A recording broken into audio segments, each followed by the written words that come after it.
আসুন আসুন, আস্তে আজ্ঞা হোক। তুই তো ভুবন ভুলে বইয়ের পেছন পেছন ঘুরে ঘুরে বেড়াচ্ছিস। তোর বাবা যে অসুস্থ, তার শরীরটা যে বেজায় খারাপ, সে খবরটা রাখিস? মেজকা, এরকম ভাবে কথা বলছো কেন? বাবার শরীর খারাপ হয়েছে সেটা তো আমি জানি, সাধারণ সর্দি জ্বর, এরকম তো আগেও হয়েছে অনেকবার। হ্যাঁ, যদি বাড়াবাড়ি হয়ে থাকে তাহলে আমাকে ফোন করে খবর দিতে পারতে। তুমি কি আর এই বাড়ির ছেলে আছো? আমাদের ছেলে আছো যে তোমায় খবর দেব?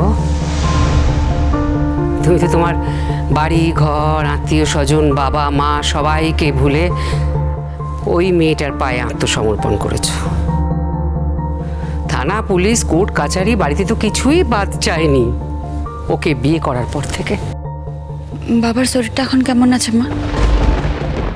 চুপ করো, আমি তোমার সঙ্গে কথা বলছি না। আমি এখন আমার ছেলের সঙ্গে কথা বলছি। তুমি একদম আমাদের মাঝখানে ঢুকবে না। বাবা, এখন আবার ফর্মালিটি করে জিজ্ঞেস করছো কেমন আছে? জিজ্ঞেস করতে লজ্জা করছে না তোমার? তুমি নেই বাড়ির বউ?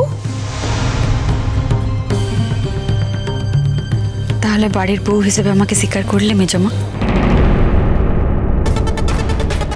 আমাদের স্বীকার করাতে আর না করাতে কি এসে যায় বলো?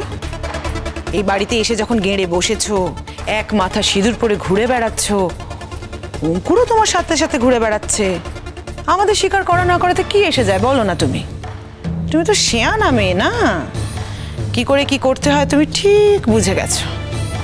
পাকা মেয়ে কোথাকার।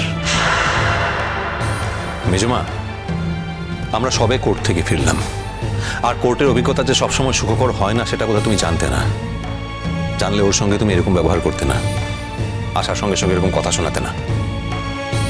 আর সব থেকে বড় ব্যাপার, আমি যখন আমনকে নিজের স্ত্রী হিসাবে স্বীকৃতি দিয়েছি, তাহলে আমার সামনে দাঁড়িয়ে আমার স্ত্রীকে এরকম ভাবে অপমান করার অধিকার তোমাকে কে দিয়েছে বলো তো? অধিকারের গল্প শোনাচ্ছ? অধিকার শেখাচ্ছ তুমি আমাকে? কি বলতে চাইছো? আমরা তোমার কেউ নই? শোনো দিদি ভাই, এরপর থেকে তোমার ছেলের ব্যাপারে আমরা আর কোনোদিন কোনো কথা বলবো না। হ্যাঁ, এই করে করে সবাই আমাদের ছেড়ে চলে যায়। তোরাই আমার বল ভরসা ছিলি, তোরাই এখন বলবি ওদের ব্যাপারে তোরা কোনো কথা বলবি না, তাই তো? অপমানিত হওয়ার জন্য নিশ্চয়ই বলবো না। 100 বার বলবি। তোরা ছাড়া আমার আছেটা কে রে? এতগুলো কথা বলছো, কিন্তু এটা ভুলে যেও না যে মান অপমান বোধ কিন্তু সবারই আছে, আমনেরও আছে। তাহলে শুধু শুধু ওকে এতগুলো কথা শোনানো কি ঠিক হচ্ছে? ঠিক বেঠিক নিয়ে তুই কথা বলছিস? তুই যে ওই মেয়েটার হয়ে লড়াই করছিস, মেয়েটা কার মেয়ে তাই নিয়ে লড়ছিস, কার বিরুদ্ধে লড়ছিস সেটা কি একবার ভেবে দেখেছিস? তুমি কি বলতে চাইছো মেজকা? আমি ভুল করছি? নিজের মায়ের সম্মানের লিগে লড়াই করে আমি ভুল করছি? তোমার থেকে এটা আশা করিলাই। কি বলতে চাইছো তুমি? কি আশা করেছিলে তুমি? বলো না, কি আশা করেছিলে? তোমার মেজকা তোমার সমস্ত অন্যায়কে সমর্থন করবে? আমি কোনো অন্যায় করিলাই। আমি আমার মায়ের সম্মানের লিগে লড়াই করছি, সেটা তো অন্যায় হতে পারে না। মিথ্যে মিথ্যে, সব মিথ্যে। গোহারা হারবে, তখন তোমার লজ্জা করবে না? আজকে তোমার জন্য মেধার সঙ্গে সম্পর্ক খারাপ হয়ে গেছে। মেধা আসছে না তোমার জন্য এই বাড়িতে। That's the point. মেধার সঙ্গে তোর বিজনেস রিলেশনটা পর্যন্ত চলে গেছে। তুই ভেবে দেখেছিস এই মেয়েটা তোকে নিঃস্ব করে ছেড়ে দিচ্ছে? তোর বয়স বাড়ছে অঙ্কুর, মাইন্ড ইট। এরপরে ভবিষ্যতে কি করবি, কোথায় কি করবি তুই? দেখো মেজকা, আমন যখন নিজের টাকাটা অফার করলো সেটাও তোমরা কেউ অ্যাকসেপ্ট করলে না। হ্যাঁ, আমি মানছি যে এখন আমার কাজ কারবার কিছুদিনের জন্য বন্ধ আছে, কারণ আমনের এই লড়াইতে আমি সম্পূর্ণভাবে আমনের সঙ্গ দিচ্ছি, তাকে সাপোর্ট করছি, তাই কাজটা কিছুদিনের জন্য বন্ধ আছে। কিন্তু তার মানে এই নয় যে আমি জীবনে এর আগে কোনোদিনও কোনো কাজ করিনি, কোনো রোজগার করিনি, সংসারে কোনো কন্ট্রিবিউশন দিইনি। কিছুদিনের জন্য বন্ধ আছে, যখন আবার কাজ শুরু হবে তখন আমি আবার সংসারে হেল্প করবো, কন্ট্রিবিউট করবো। ততদিনে তোমরা আমনের টাকাটা অ্যাকসেপ্ট করে নাও, তাহলে তোমাদের আর মনে হবে না যে আমরা দুজনে বসে 4 বেলা এখানে এমনি এমনি খাচ্ছি।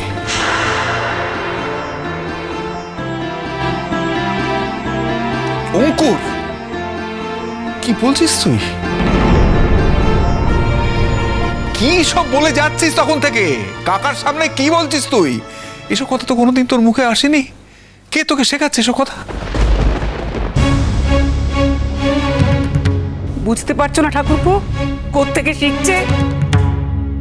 আরে অঙ্কুর, তোকে কেউ খাওয়ার কোটা দিয়েছে? হ্যাঁ, আমি তো কোনো কথা বললে উল্টে তুমি আবার আমাকে অপমান করবে। তবুও বলছি, তোমার মেচকা খাওয়া নিয়ে কি কথা বলেছে? তোমার মেচকা খালি বলেছে তোমার বয়সটা বেড়ে যাচ্ছে, এরপর কি কাজ করবে। মেধা তো সরে গেল তোমার জীবন থেকে। একটা কাজের সম্পর্ক ছিল, একটা ব্যবসার সম্পর্ক ছিল, সেটাও তো নষ্ট হয়ে গেল। এমন একটা পরিস্থিতি তৈরি করলো, সবার থেকে বিচ্ছিন্ন করে দিল তোমাকে। তা না হলে আমরা তোমার বাড়ির লোক, আমরাও তোমাকে আগের মতো করে ভাবতে পারি না তুমি আমাদের বাড়ির ছেলে। তোমার আচরণে তুমি বুঝিয়ে দাও যে আমাদের সঙ্গে তোমার দূরত্ব তৈরি হয়ে গেছে। দেখো, মেধাও তোমার জীবন থেকে গেল, সবার থেকে আলাদা করে দিয়ে, বিচ্ছিন্ন করে দিয়ে তোমাকে একটা নোংরা পাঁকে নাবাচ্ছে।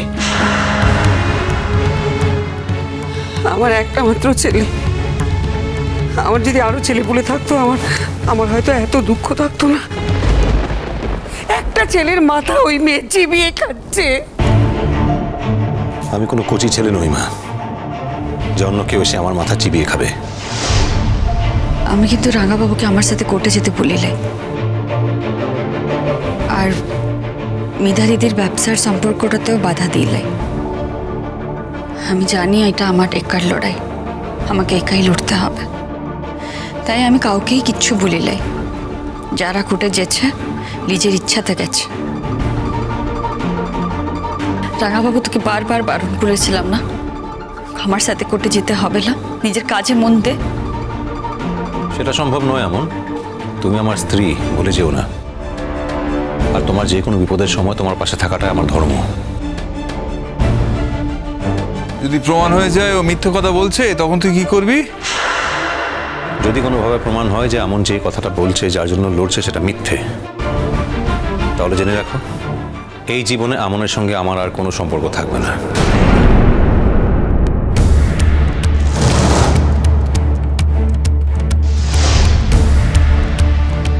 তোমরা সকলে জানো যে আমি সত্য ভালোবাসি। মিথ্যে কথাকে আমি প্রশ্রয় দিই না। যদি কোনোভাবে প্রমাণ হয় যে আমন আর আমনের মা যে লড়াইটা লড়ছে সেটা ভুল এবং মিথ্যে, তাহলে এই জীবনে আমনের সঙ্গে আমার আর কোনো সম্পর্ক থাকবে না, আমি বলে রাখলাম। সেদিন আমিও মাথা নিচু করে এখানে আর থাকতে আসবো না। আমার কাছে পৃথিবী একটা দিকে আর আমার মা একটা দিকে। আমি জানি আমার মা কোনোদিন মিথ্যা কথা বলতে পারে না, কিন্তু কোর্টে যদি প্রমাণ হয়ে যায় যে আমি আর আমার মা মিথ্যা কথা বলছি, তাহলে তোমাদের আর কিছু বলতে হবে না। আমি নিজের থেকে এখান থেকে চলে যাব। তখন তোমাদের যেটা মনে হয় সেটাই করে নিও। আর মেয়েরা দিদি তো রইলেই। আমি চলে গেলে নিশ্চয়ই এই বাড়িতে আসতে আর ওর আর অসুবিধা হবে না। থামো থামো, বড় বড় কথা বলো না। বড় বড় কথা তোমার মুখে মানায় না। কতদিন ধরে কেস চলবে সবার জানা আছে। এই সমস্ত কেস সহজে মেটে না। তার মানে ততদিন ধরে তুমি অঙ্কুরের জীবনটা নিয়ে ছিনিমিনি খেলবে। আরে দুদিন পরে তোমার চাকরিটাও তো থাকবে না। আমার চাকরি যাবে না। রোজ তো আর হিয়ারিং থাকে না। যেদিন হিয়ারিং থাকে সেদিন হিয়ারিংয়ে যাব, বাকি দিনগুলো তো অফিসেই যেতে হবে। বুঝতে পারছো না? ওর চাকরিটা থাকবে, অঙ্কুরের কাজটা খাবে। অলরেডি খেয়ে নিয়েছে। আরে অঙ্কুর, কি দিয়ে তোকেও বশ করলো বলতো আমাকে? কি দিয়ে? কিসের মোহে তুই ওর পেছন পেছন ঘুরছিস? হ্যাঁ মা, একটু ভদ্রভাবে কথা বলো। চুপ কর তুই। ভদ্রভাবে কথা বলবো? তোর বাবা এইভাবে ঘুমড়ে ঘুমড়ে থেকে থেকে অসুখ বাঁধিয়েছে। আমাদের কষ্ট তুই বুঝিস? অনেক কষ্ট করে তোকে মানুষ করেছি, আর এই দাম দিলি তুই? আমাদের দিক থেকে তো কোনো ত্রুটি ছিল না রে। তাহলে কেন এইভাবে আমাদের ঠকালি অঙ্কুর? কেন ঠকালি আমাদের? ঠকিয়েছি। আলবাত ঠকিয়েছ। তুমি কি শুধু আমাদের ঠকিয়েছো নাকি? তুমি মেধাকেও ঠকিয়েছো। একটা মেয়ের আশীর্বাদের দিন তুমি অন্য একটা মেয়ের কাছে চলে গেছো। অন্যায় করনি তুমি? এতদিনে জানতাম তোমাদের সাথে শুধু আমন অন্যায় করেছে, তোমাদের জন্য আমন শুধু অন্যায়কারী, কিন্তু আজকে জানতে পারলাম যে আমি সমানভাবে অন্যায়কারী। যাক, অন্তত একটা কথা ভেবে আমার ভালো লাগছে যে একটা বিষয় আমি আমনের সঙ্গে শেয়ার করতে পারলাম।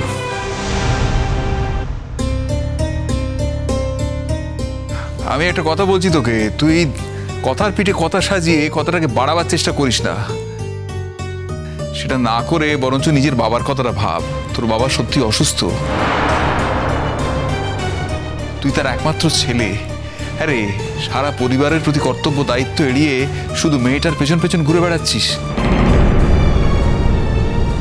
আচ্ছা, মেয়েটা তো তার নিজের মামলাটা নিজে লড়তে পারে, উকিলরা রয়েছে, তুই কি করছিস? তোর কি ভূমিকা ওখানে? তোর বাবার প্রতি কি তোর কোনো কর্তব্য নেই রে? আমাকে আর নতুন করে তুমি বাবার প্রতি কর্তব্য শিখিও না, সেটা শেখার মতো যথেষ্ট বয়স আমার হয়েছে। আচ্ছা ঠিক আছে, আমি না হয় বাবার প্রতি কর্তব্য পালন করলাম না, কিন্তু তুমি তো বাবার ভাই, তুমি তো আছো। যদি আমি আমার কর্তব্য না করে থাকি তাহলে তুমি তোমার কর্তব্য পালন করছো না কেন?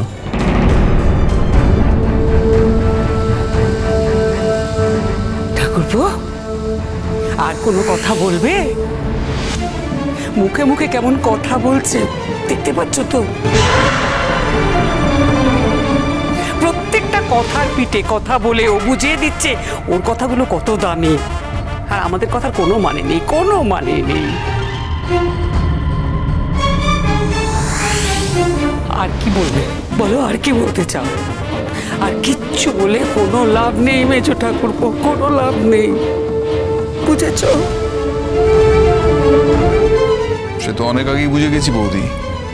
এই মেয়েটি যতদিন ওর ঘাড়ে ভর করে থাকবে ততদিনও ওকে কোনো কথা বলে লাভ নেই।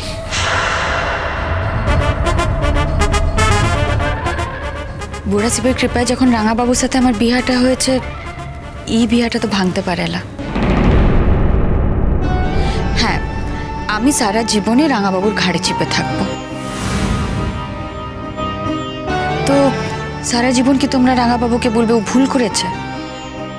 আর তোমরা কি শিক্ষা দিলে নিজের ছেলেকে, যে একটা বাইরের মেয়ের কথা শুনে সব কাজ করে চলেছে তোমাদের ছেলে? তোমাদের কথার কোনো দামই দিচ্ছে না। হ্যাঁ, তোমাদের শিক্ষার দাম দিচ্ছে না মা। এটা তোমাদের পরিচয় হলো, তাই না? তোমরাই নিজের ছেলেকে ঠিক করে শিক্ষা দিতে পারলে, এটা আমি কি বলবো?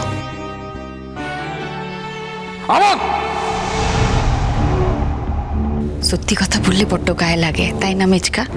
সবারই লাগে। এখন তোমাদেরও লাগছে, কিন্তু তোমাদের খারাপ লাগছে বলে আমি তো সত্যিটা বদলাতে পারবো না।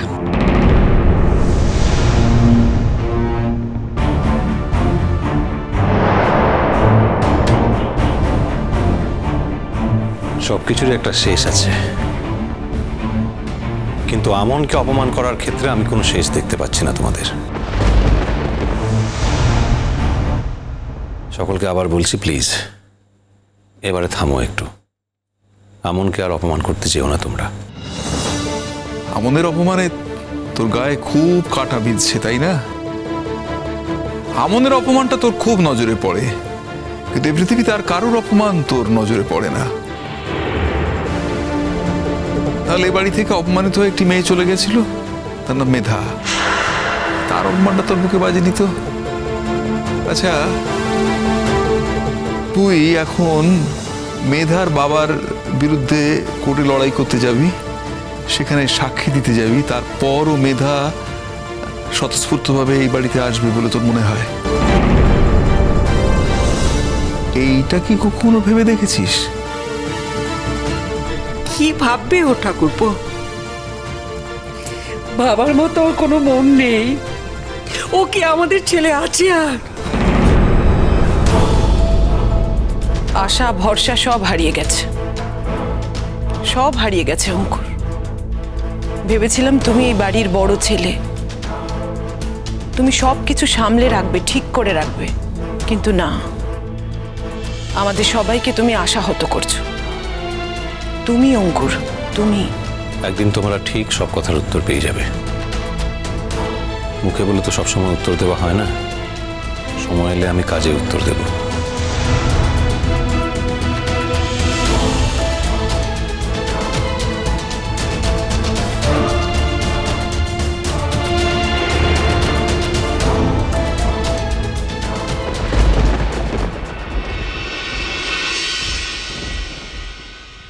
মিমি, আমি কিছুতেই বুঝতে পারছি না তুমি আসলে আমার থেকে কি চাও। আচ্ছা, তুমি কি মুক্তি চাইছো? তুমি তো আমাকে কোনো বন্ধনে বাঁধোই নি, এখানে মুক্তির প্রশ্ন আসছে কোথা থেকে? মিমি, এই হিয়ালির কথা না আমি বুঝতে পারি না। আমি হার্ডকোর কাজের মানুষ, আমি নিজের কাজকে ভালোবাসি, আমি আমার সংসারকেও ভালোবাসি। আচ্ছা, এতগুলো বছর যে আমরা একসাথে সংসার করলাম তার কোনো দাম নেই তোমার কাছে? কে বলেছিল তোমাকে ওই জাজের সামনে দাঁড়িয়ে অত বড় কোর্টে তুমি এত কিছু বলে গেলে? কে বলেছিল তোমাকে বলতে? আমি একজন স্বাধীন মানুষ, আমি সম্পূর্ণ আলাদা একজন মানুষ, আমার আলাদা আইডেন্টিটি আছে বনি। তুমি কি মনে করো আমাকে যে যা বলতে বলবে আমি সেটাই বলবো? আচ্ছা বনি, তুমি আমাকে কি মনে করে বলো তো? হ্যাঁ, তুমি যা যা আমাকে বলতে বলবে আমি কোর্টে গিয়ে ঠিক তাই তাই উগরে দিয়ে আসবো, এটাই মনে করো তুমি? মা, তুমি কেন বুঝতে পারছো না? এখন ভাবির সব দিক দিয়ে সাপোর্টের দরকার। আমি তো দেখতে পাচ্ছি তুমি এমন কাজ করছো যাতে ভাবি আরো বিপদে পড়ে। তোমার ভাবিকে আমি বিপদে ফেলতে চাইনি মেধা, আমি শুধু এইটুকুই চেয়েছি তোমার ভাবি সত্যের মুখোমুখি দাঁড়াক, ব্যাস। আমি তো প্রমাণ করে দেবো যে এটা মিথ্যে। সেটা তো টাকার জোরে। টাকা টাকা টাকা, এই এক কথা তোমার মুখে আমি শুনে এসেছি। কেন টাকার জোরে আমাকে সত্যটা প্রমাণ করতে হবে? তথ্য নেই? যে কোনো মেয়ে গ্রাম থেকে এসে বলবে আমি তার বাবা, আমাকে মুখ বুঝে সেটাকে মেনে নিতে হবে, তাই কি?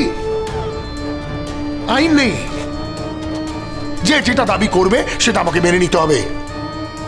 আরেকটা কথা তোমার মুখে আমি বারবার শুনে থাকি, যে মৃণালিনী দেবীর জোরে তিনি নাকি বাধ্য করেছিলেন আমাদের বিয়ে দিতে। কেন? কেন আমার সাথে তোমার কোনো উইকনেস ছিল না, কোনো দুর্বলতা ছিল না? আমাকে গুরু বলবে যে একে বিয়ে করতে হবে আর আমি রাজি হয়ে যাব। এতটাই স্টুপিড আমি? ডেফিনেটলি তার সাথে আমার একটা সম্পর্ক ছিল, আর সেই সম্পর্ক ব্যাপারটা তুমি জানতে। ইয়াং ডেজে একটা সম্পর্ক হতেই পারে, কিন্তু সে আমাকে বাধ্য করবে এবং আমি বাধ্য ছেলের মতো তার কথা মানব। ভুলে যেও না, আমার নাম দেবদূত বনি সিনহা। আমি তোমার প্রতি দুর্বল ছিলাম, তাই তোমাকে বিয়ে করেছিলাম। সেই জন্যই তো তোমার দুর্বলতা আমার কাছে কোনো মাত্রা পায় না।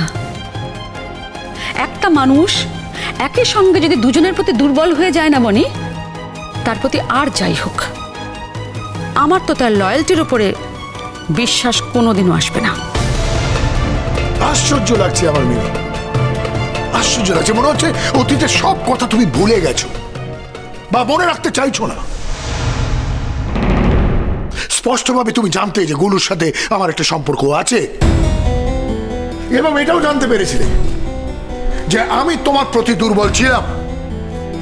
সেই দিন তুমি সাড়া না দিলেই পারতে। আমি ভুল করেছি, আমি তো বলছি আমি ভুল করেছি। সেদিন আমার বয়স কম ছিল, কোনটা ঠিক কোনটা ভুল এটা বুঝতে আমি ভুল করতাম, কিন্তু তা বলে এই নয় সেদিন যা করেছি আজকেও সেই কাজটাই আমাকে করতে হবে। এটা তো হতে পারে না যে আজকে সেই ভুলগুলো সংশোধন করার উপায় আছে জেনেও আমি ভুলগুলো সংশোধন করব না। মা, তুমি কি বলতে চাইছো? কিসের ভুল? কোনটা ভুল? ভাবিকে বিয়ে করা ভুল? এতগুলো বছরে ভাবি তোমাকে সুখী রাখিনি, ভালোবাসিনি, এটাই বলতে চাও তুমি? শোনো মেধা, বাড়িতে যদি একটা বেড়াল পোষা হয় না, তার প্রতিও কিন্তু মায়া পড়ে যায়। এটাই মানুষের ধর্ম। তা বলে সেটাকে ধরে নিয়ে অহংকার করার কিচ্ছু নেই মেধা। ও আচ্ছা, তার মানে এই ব্যাপার, মানে তোমাদের কোনো সন্তান হয়নি বলে আমাকে অ্যাডপ্ট করেছো। আর বাড়িতে একটা বিড়াল ছানা থাকলে যেরকম মায়া পড়ে যায়, মানুষের বাচ্চার ওপরও তোমাদের মায়া পড়ে গেছে, তাই তো? এটাই বলতে চাও তুমি? কিসের সঙ্গে তুমি কিসের তুলনা করছো মেধা? আমি ঠিকই তুলনা করছি মা, ঠিকই বলছি, আমি কিচ্ছু ভুল বলছি না। আমি তো তোমাদের সন্তানই নই। বুঝতে পারছো বিমি? এবার বুঝতে পারছো? তুমি যেটা যেটা করছো তাতে শুধু আমি কষ্ট পাচ্ছি না, আমি বিপদে পড়ছি না, আমাদের মেয়েও কষ্ট পাচ্ছে। যেই দিন ওকে অ্যাডপ্ট করব বলে ঠিক করেছিলাম, সেই সিদ্ধান্ত আমাদের একসাথে একটা সিদ্ধান্ত ছিল, তাই না? আমরা কথা বলে ওকে অ্যাডপ্ট করেছিলাম, এবং যেই দিন থেকে ও বাড়িতে এসে ওকে আগলে রেখেছি, আজকে তোমার কথায় কষ্ট পাচ্ছি। দেখো, ও যদি সেটা মনে করে থাকে তাহলে ভুল কিছু মনে করেনি। কি বললে তুমি মা?